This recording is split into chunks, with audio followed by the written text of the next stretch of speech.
آج ہم سب رزق کی وجہ سے بڑے پریشان ہیں۔ جس کو دیکھو وہ رزق کمانے کے چکر میں ہے، کوئی ڈیوٹی کر رہا ہے، جاب کر رہا ہے، کوئی جاب پانے کی تلاش میں ہے، اور کوئی ہر وقت اس فکر میں رہتا ہے کہ کس طرح میرا مال بڑھ جائے۔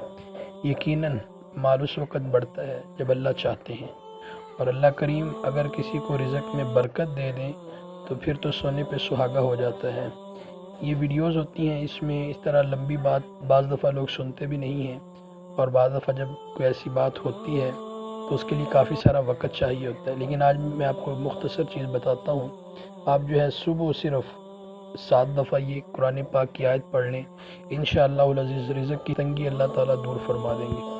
ربنا انزل علینا مائدۃ من السماء تکون لنا عیدا لاولنا وآخرنا وآیۃ منک وارزقنا وانت خیر الرازقین۔ صرف اس دعا کو اول آخر درود ابراہیمی پڑھ کے 7 مرتبہ پڑھتے رہیں، یقین سے انشاءاللہ العزیز اللہ رزق کی تنگیوں کو دور فرما دیں گے اور رزق کے دروازے اللہ کھول دیں گے۔